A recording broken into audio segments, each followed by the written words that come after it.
Welcome to the Deep Dive, the place built to give you the strategic shortcut to being instantly well-informed. Today, we are taking on a massive and highly competitive topic, getting into the University of California, Berkeley. The sources you sent us, everything from policy memos to stats pages, they all paint a really clear picture. The path into UCB is just intensely selective. Doesn't matter if you're a first year, a transfer, or a grad student. Our mission today is to, cut through the official requirements and really define the actual competitive floor for each of those pathways. And that distinction is, it's absolutely crucial. Look, UCB is a top-tier global university. The UC system has its minimum standards, its baseline. Yeah. But for anyone applying to Berkeley, those standards are, well, they're functionally irrelevant. We're not looking at the eligibility floor. We have to analyze the competitive floor. That's a level where you show you're ready not just to get in, but to actually thrive there. Okay, let's unpack this. We should probably start with the undergraduate path, specifically for first-year applicants where the competition is just ferocious. Right. So the whole UC system uses the AG subject requirements. That's the baseline. 15 college prep courses, C or better. Exactly. But the first mistake applicants make is treating that like a checklist. If the minimum says 3 years of math are required, but 4 are recommended. Then for a Berkeley applicant, 4 is the new minimum. It's the mandate. Okay. Exactly. Same goes for science, same for language. You have to maximize your course rigor. If your school offered AP or IB courses and you decided to, take an easier load, that's a strategic choice admissions officers will see. And that push for rigor, it becomes so clear when you look at the GPA disparity. The minimum GPA for California residents is a 3.0. For non-residents, 3.4. But those numbers, in the context of Berkeley, they feel like pure fiction. They are completely disconnected from reality. The average weighted GPA for an admitted UCB first year is around 3.9. 3.9. What that really means for you, the applicant, is that you essentially need straight A's, and not just straight A's. You need them in the courses that are weighted, the APs, the IBs, because that's how you push your GPA above that 4.0 ceiling. Your transcript is the primary filter. Which brings us to probably the biggest strategic shift in recent years, the test blind policy. UCB is test-free, so SAT, ACT scores, they are not used for admissions, not even for scholarships. At all? So here's a question then. If Berkeley is demanding what is effectively a 3.9 GPA and they've removed the SAT, which you could argue was maybe the only equalizer for a brilliant kid at a school without a lot of APs, isn't UCB just kind of reinforcing existing privilege by relying so heavily on weighted GPA? That's a huge question, and it really gets to the core of the challenge the admissions office faces now. With test scores gone, the entire burden of academic proof, it just shifted. It all landed on the transcript. They needed a proxy for ability, and they chose the maximized weighted AG GPA. Any test scores you send now, they're just data points. They're used after you get in for things like course placement. They have zero influence on that acceptance letter. So for a first-year applicant, it's that rigorous 3.9, plus, of course, the leadership and initiative you show in the essays. That's the absolute standard. It's the uncompromising gatekeeper, your academic record. Okay, let's pivot then. Let's talk about the second major pathway, undergraduate transfer. This is a huge entry point. Almost a third of their entering students are transfers, but it comes with its own set of incredibly demanding constraints. That's right. So for basic eligibility, you need 60 semester units of UC transferable credit. And while the minimum GPA is technically low, something like 2.4, the competitive GPA to get into Berkeley is consistently over 3.5. And you have to complete the 7-course pattern, right? By the spring before you enroll, yes. 2 English, 1 math, and 4 other courses. Okay, here's where it gets really interesting. And I think tactically crucial for anyone listening who's planning this path, UCB does not participate in the Transfer Admission Guarantee Program, TAG. That's a total game changer. Explain that. What is TAG, and why does it matter so much that Berkeley's not in it? So most other UCs offer TAG. It's basically a deal with California community college students. If you meet certain criteria, your admission is guaranteed. But at Berkeley, there's no guarantee, there's no safety net. It doesn't matter how perfect your record is. Every single application goes through the full, grueling, comprehensive review. And on top of that, there's the issue of major preparation. This seems to be the single biggest gatekeeper, especially for the popular majors. Oh, absolutely. For programs like, say, electrical engineering and computer sciences, ECS, the standard is, well, it's not just high, it's 100%. 100% what? 100% of the required core prep courses. They must be completed by the end of the spring term before you enroll. It's not a suggestion. It's a hardwired system filter. You miss one class, one physics lab, one math course, and it's not a penalty.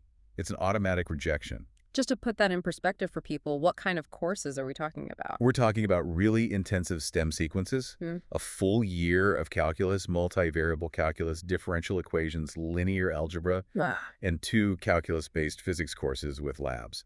It's a compressed, highly specialized academic sprint. And this leads to another really key point from the sources. The College of Engineering at UCB does not accept IGGTC. Right, and that's a very important signal. So for the listener, let's just clarify.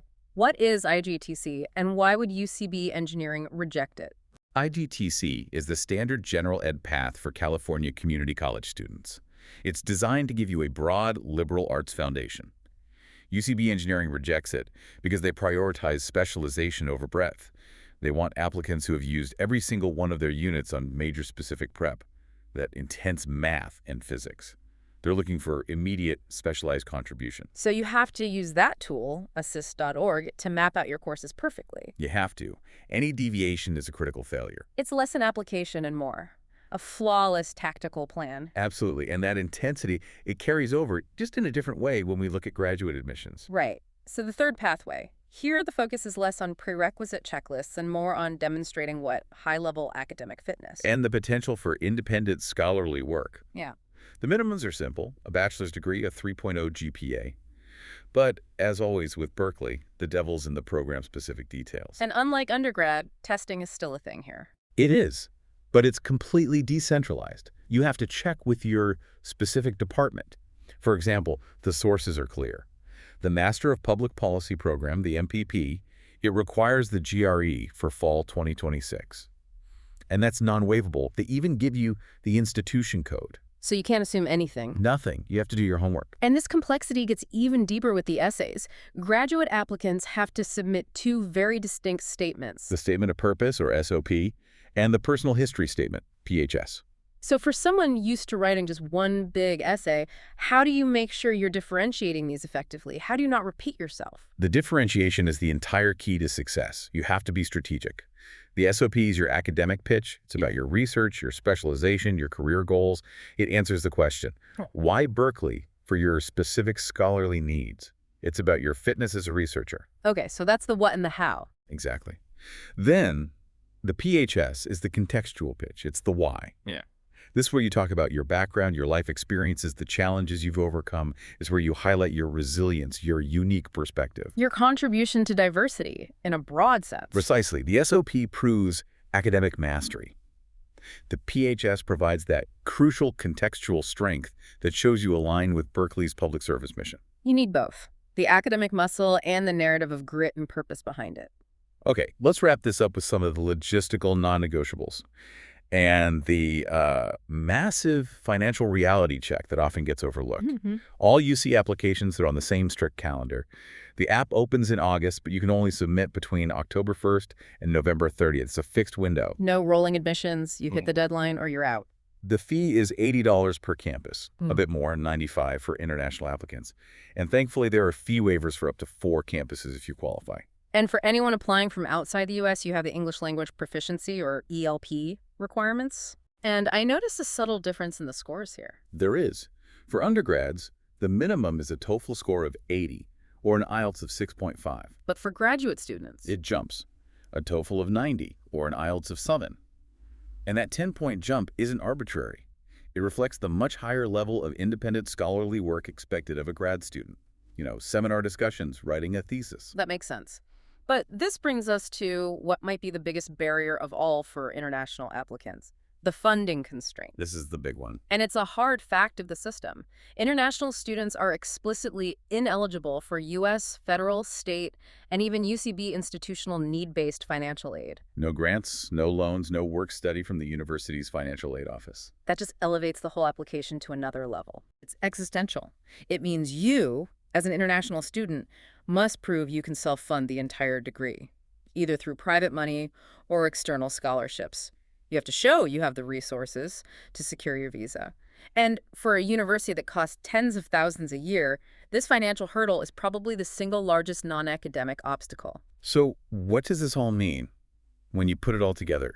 The big takeaway seems to be that UCB's process across all three levels is really defined by that philosophy of comprehensive review. Right. Achievement in the context of opportunity. And success seems to hinge on two things that are woven together. First, the flawless, meticulous execution of your academic record, the high GPA, the 100% prep, dramatically exceeding the baseline.